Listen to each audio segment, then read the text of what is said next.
Hello everyone, welcome to my kitchen.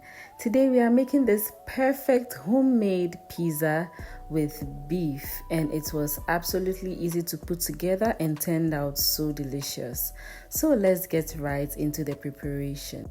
First things first, we are going to proof our yeast by pouring some lukewarm water, sugar, and then the yeast itself. Will give this a very good mix, and then cover it with some plastic wrap. You can cover it with your kitchen napkin and then leave it in a warm place to proof for 5 minutes. Now our yeast has proofed nicely, meaning it is active, okay? So we are going to just go ahead and add in the rest of the ingredients. I have some sunflower oil here. You can use olive oil. I also have some bread flour which I'm adding to this. You can also use all-purpose flour. I'm also adding some salt. I'll give this a good mix until it begins to get difficult to mix this with my spatula. Then I will just knead it with my hand in the bowl until it comes together, and I'll transfer it to the work surface and begin to knead it until it forms a smooth dough, or until I poke it and it bounces back. So I want to use this moment to thank all my returning subscribers for your love and support on the channel. I am so grateful. God richly bless you all. So now that our dough is nice and well done, we are going to divide this into 2 pieces because I'm going to be using them differently.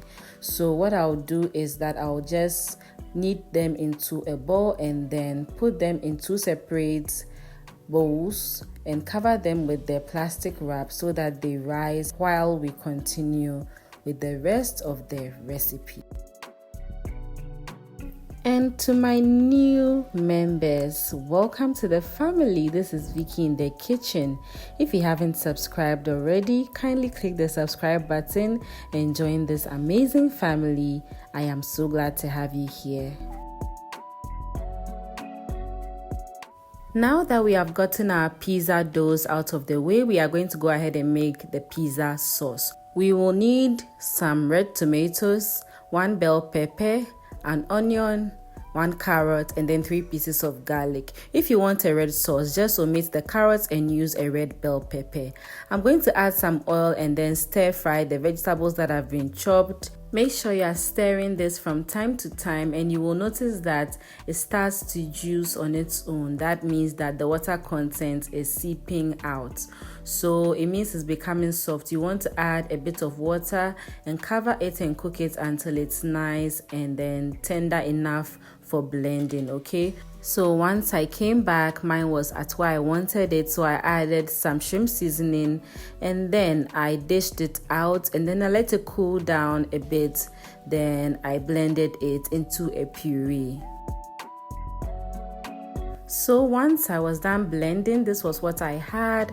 I added some salt, and then once I mixed it and tasted it, I felt like there was a bit of sourness in it, so I just added a bit of sugar to balance off the sourness. And that's one thing I love about homemade pizza. You can tweak it anyhow you want to your taste and you will be happy with the result, okay? So once that is done, I'll set that aside and we can focus on the toppings. We are going to use bell pepper, onions, and beef for our toppings.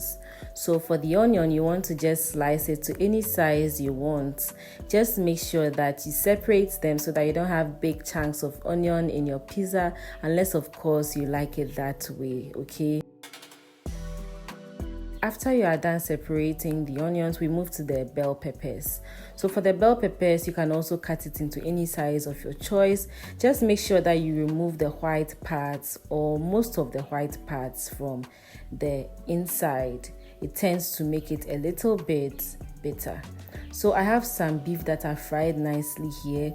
I'm just going to cut it into bite-sized pieces. If your beef is not tender, you can just boil it when you bring it from the butcher's or when you buy it from the store, and then once it gets a bit tender, then you stir fry it with some onion, ginger, and garlic. Season it with your favorite seasoning and you have your delicious beef ready for your pizza. So once we are done cutting this, we are going to go ahead and move on with the cheese. We are using mozzarella cheese.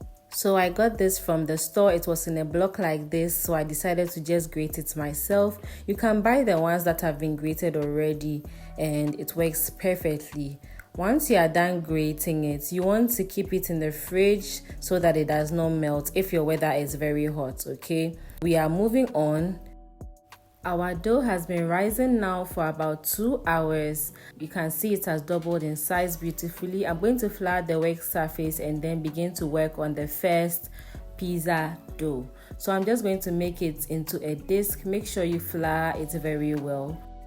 Once it is nice and flat a little bit, I'm going to use my rolling pin to roll it until it becomes a huge circle. The thickness of the pizza really depends on you. I don't want it too thick or too thin.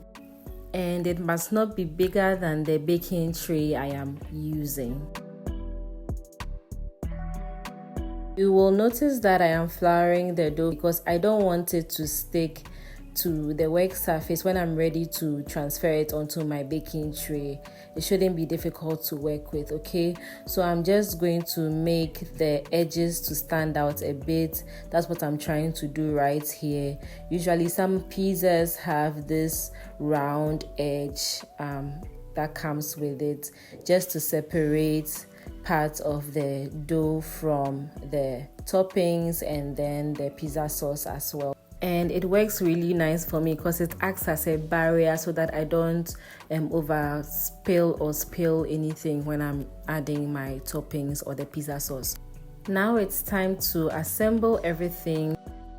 This is where I transfer the dough onto my baking tray. I've greased the baking tray with some margarine, so kindly take note of that. I'm going to be adding 2 tablespoons of this pizza sauce right here. Usually you don't really need so much pizza sauce on your pizza, but hey, do what works for you, okay? So after adding the pizza sauce, I'm going to spread it nicely and then I'll go ahead and add a layer of the cheese. I usually like to add a layer of the cheese first, and then after that I can add the rest of the topping. This brings back so many memories of when I started making pizza afresh. I thought like pizza was going to be so difficult to make, but looking at how easy it is to put together, I think that I was glad I really learned how to make it really early, you know. So give it a try. So the next thing we are going to do is to add our beef. Make sure you spread it nicely so that it's nice and evenly spread. Then goes your onions as well. Make sure it's nice and spread. Then your bell peppers. You can also add any vegetable of your choice, or you can just do cheese if you do not want to add all these other things to it. Next, I'm going to add the rest of the cheese. I want to make sure that it has covered the toppings nicely so that I can also cut into it very well when it's out of the oven. One thing I really like to do is that after I've spread the toppings, I just want to press it down a little bit so that the toppings can be submerged in the cheese as well.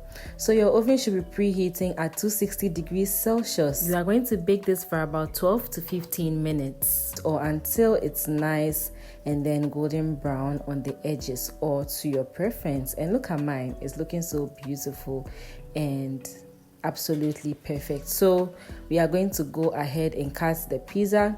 So usually when cutting pizza, don't cut it all through, okay? Go back and forth with your pizza cutter. Why? Because if you cut it once through it will carry the toppings along and then your presentation will be spoiled, okay? So just the way you are seeing it, back and forth, and then you will have your pizza nicely cut to your desire. So I want to show you what it's looking like. Very nice and golden brown beneath it, and it was absolutely tasty. Let me know in the comment section what you think about this recipe, and I'll be glad to read all your nice comments. I also baked the second one, and once it was out of the oven, this is how it was looking like. Also very well done. I want to thank you all so much for watching up to this point.